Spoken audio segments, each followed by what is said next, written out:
दोस्तों, नवनीत जेएमएच की खबरों को लाइक करें। इसके बाद पहली बार आए चैनल पर सब्सक्राइब करें, साथ ही बेल के आइकन को दबाकर ऑल कर लें ताकि हमारी खबरें पहुंचे सबसे पहले। नमस्कार, नवनीत जेएमएच चैनल में आप सभी लोगों का स्वागत है। आंगनबाड़ी बहनों से जुड़ी हुई तमाम खबरें आ रही हैं, बहुत ही महत्वपूर्ण खबरें हैं। सिलसिलेवार सभी खबरों से शुरुआत करते हैं। बहनों, चैनल को सब्सक्राइब कर लीजिए। मध्य प्रदेश के भोपाल से बड़ी खबर निकल कर आ रही है। आपको बता दें, यहाँ पर किराया भुगतान जो होता है आंगनबाड़ी केंद्रों पर, इसकी प्रक्रिया बदलने जा रही है। अब सीधे मकान मालिक के बैंक अकाउंट में किराया भेजा जाएगा। ये खबर हम आपको दिखा रहे हैं।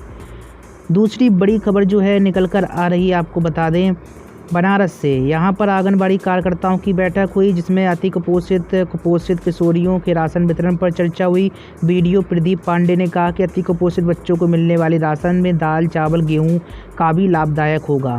आपको बता दें, म्योपुर, बनारस के म्योपुर में ये बैठक हुई है, जिसमें वीडियो ने संबोधित किया है। इसी के साथ ही नीति आयोग के पीरामल फाउंडेशन के बीटीओ अरविंद गुप्ता ने कहा कि 11 से 14 वर्ष की किशोरियां जो नहीं आ रही हैं, साथ ही जो अन्य बच्चे हैं, महिलाएं, उन सभी को योजनाओं का लाभ दिया जाएगा। आपको बता दें, सूखा राशन वितरण प्रणाली की यहाँ पर बात की जा रही, उसी योजना का लाभ देने की बात हो रही है। अगली बड़ी जो खबर निकल कर आ रही है उत्तराखंड से। आपको बता दें, आम आदमी पार्टी ने राज्य सरकार से जन कल्याणकारी योजनाओं के नाम पर पूरी तरह फेल बताया है। गांव-गांव जाकर आंगनबाड़ी कार्यकर्ता जो महत्वपूर्ण भूमिका निभाती हैं, इनका कई महीनों से वेतन नहीं मिल पाया। आपको बता दें बहनों, उत्तराखंड से खबर है और आम आदमी पार्टी ने सरकार को घेरा है और कहा है कि इस वजह से बहनें आर्थिक संकट से जूझ रही हैं, सरकार जल्दी उनका वेतन जारी करे। आपके प्रदेश उपाध्यक्ष अमित जोशी ने कहा कि आंगनबाड़ी कार्यकर्तियों और सहायिकाओं को वेतन न देने से उनके परिवार के सामने रोजी रोटी का संकट पैदा हो गया। सरकार और बीजेपी पार्टी का दोहरा चरित्र इसी बात से सामने आता है कि अपने प्रदेश प्रभारी, सह प्रभारी, राष्ट्रीय अध्यक्ष के दौरे पर लाखों खर्च कर दिए जाते, लेकिन आंगनबाड़ी बहनों के लिए बजट नहीं होता है। आपको बता दें बहनों, बिहार से भी एक बड़ी खबर निकल कर आ रही है। यहाँ पर एक बैठक हुई है और आपको बता दें, बैठक की जो अध्यक्षता है प्रखंड अध्यक्ष विद्या कुमारी ने की है। आपको बता दें, ओटीपी प्रक्रिया का यहाँ पर बहिष्कार हो रहा है। बहनें लगातार बैठकें कर रही, लेकिन सरकार जो है कानों में कोई जू नहीं रेंग रहा है। आपको बता दें, जो अध्यक्ष है इन्होंने कहा है बैठक में कि कार्यालय द्वारा आदेशित है कि पोषाहार की राशि उठाकर ओटीपी के माध्यम से टीएचआर वितरण किया जाए। इन कार्यों के संपादन में सेवकाओं के समस्या है कि 5 साल पहले कार्बन का 2G मोबाइल सेट दिया गया, जो मोबाइल अब बिल्कुल काम का नहीं है या फिर काम के लायक नहीं है।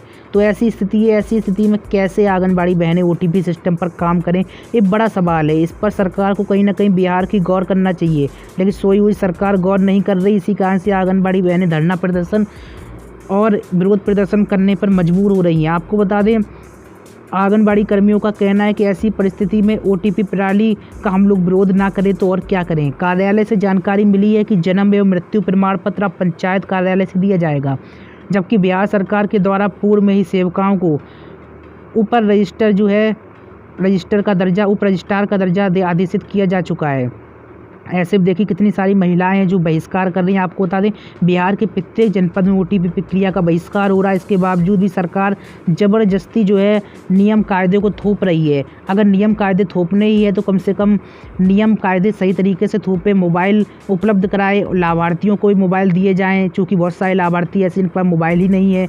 उत्तर प्रदेश के गोंडा चलते हैं। आपको बता दें, प्राइमरी स्कूलों में प्रवेश से पहले 5 साल तक के बच्चों के लिए प्री प्राइमरी शिक्षा दी जाएगी। इसके लिए गोंडा उत्तर प्रदेश की 2634 आंगनबाड़ी कार्यकर्ताओं को बेसिक शिक्षा विभाग जो है प्रशिक्षण देगा। बड़ी जानकारी निकल कर आ रही है। आपको बता दें, जिले के 17 केंद्र प्रशिक्षण के लिए तय हो गए हैं और वहां पर प्रशिक्षण के लिए 68 रिसोर्स पर्सन चिन्हित किए गए हैं, जिन्हें प्रशिक्षण देकर पहले ट्रेंड किया जाएगा। फिर वही 16 बीआरसी और एक नगर क्षेत्र के प्रशिक्षण केंद्र पर कार्यकर्ताओं को 4 दिवसीय फेस टू फेस प्रशिक्षण दिया जाएगा। बहनों, बहुत ही महत्वपूर्ण खबर है, इस खबर को हल्के में नहीं लिया जा सकता। आपको बता दें, प्रशिक्षण से जुड़ी खबर है। आंगनबाड़ी में प्री प्राइमरी पढ़ाई के लिए आंगनबाड़ी कार्यकर्ताओं का प्रशिक्षण दिसंबर में शुरू होगा। तो ये भी बड़ी जानकारी आ रही है। 20-20 के समूह में प्रशिक्षण दिया जाएगा। 10वीं पास कार्यकर्ताओं को ही प्रशिक्षण के लिए चुना जाएगा और इसके लिए 19,25,335 रुपये की राशि जारी हो गई है। 2634 आंगनबाड़ी कार्यकर्ताओं और 68 प्रशिक्षकों को प्रशिक्षण दिया जाना है। आंगनबाड़ी प्री प्राइमरी कक्षाओं की पढ़ाई शुरू होनी है और इसके लिए ब्लॉक स्तर पर 4 रिसोर्स पर्सन चुने जाएंगे। तो बड़ी खबर जो है निकल कर आ रही है बहनों, बहुत ही बड़ी खबर है। आपको बता दें, इनमें 2 मुख्य सेविका होंगे, एक आंगनबाड़ी कार्यकर्ता और एक ARP शामिल होगा, जैसा कि हम पहले ही आपको बताते रहे हैं। और इसमें वही कार्यकर्ता चुनी जाएंगी जो 10वीं पास हो और स्मार्टफोन का इस्तेमाल करना जानती हो। तो बड़ी खबर है, आपको बता दें इसी के साथ ही विभागीय कार्यों में सक्रिय रहती हो। जिन कार्यकर्ताओं ने विभागीय प्रशिक्षण प्राप्त किया हो या फिर प्रशिक्षण दिया हो, उनको जो है वरीयता दी जाएगी। 20-20 लोगों के समूह में प्रशिक्षण दिया जाएगा और डायट प्राचार्य की अध्यक्षता में बनी कमेटी ट्रेनिंग कराएगी। तो ये भी बहुत बड़ी खबर निकल कर आ रही है। आपको बता दें उत्तर प्रदेश के गोंडा से खबर आपको बता रहे, प्री प्राइमरी विद्यालयों के संचालन के लिए तैयारियां की जा रही हैं। प्रशिक्षण में केंद्र की साज सज्जा से लेकर पढ़ाने के तरीकों तक जोर दिया जाएगा और इसके लिए मॉड्यूल SCERET ने तैयार किए हैं। प्रशिक्षण में भाव, कौशल और कहानी वाचन पर जोर दिया जाएगा। कहानी के माध्यम से अभिव्यक्ति सिखाई जाएगी। तो यहाँ पर आपको बता दें बच्चों को क्या शिक्षा, कैसे उनको बौद्धिक विकास कराना है, कैसे उन्हें कहानी और वाचन करके कौशल विकास कराना है, उनका वृद्धि जो है मानसिक वृद्धि करनी है उनकी, ये सब जो है सिखाया जाएगा। BSA जो हैं और DPO हैं प्रशिक्षण की निगरानी करेंगे। कोविड-19 का पालन होगा। ये तो हर बार की तरीके सभी जगह लिखा होता है। तो बड़ी खबर आ रही प्रशिक्षण को लेकर। अगली बड़ी खबर आपको बहनों बता देते हैं, कुशीनगर उत्तर प्रदेश से है। कप्तानगंज ब्लॉक में संचालित जो हैं 262 आंगनबाड़ी केंद्रों के पर्यवेक्षण की जिम्मेदारी मौजूदा समय में मात्र 4 सुपरवाइजरों की है। CDPO की कुर्सी भी कई वर्षों से खाली पड़ी है। कार्यालय भवन की हालत दयनीय है। यहाँ आने वाली आंगनबाड़ी कार्यकर्ताओं व सहायिकाओं को पेयजल और शौचालय की सुविधा भी नहीं मिल पा रही और ऐसे में सरकार कह रही है कि आंगनबाड़ी केंद्रों पर हम पेयजल और शौचालय की व्यवस्था दुरुस्त करा रहे हैं। हालात बहुत ही बुरे हैं। यहाँ पर जब कार्यालयों में ऐसी स्थिति है तो अन्य जगहों पर कैसी स्थिति होगी, समझा जा सकता है। बताया जा रहा है कि 2001 में कप्तानगंज ब्लॉक कार्यालय परिसर में ही विकास भवन परियोजना का कार्यालय जो होता है स्थापित हुआ। ब्लॉक के 76 गाँव में 262 आंगनबाड़ी केंद्र खोले गए।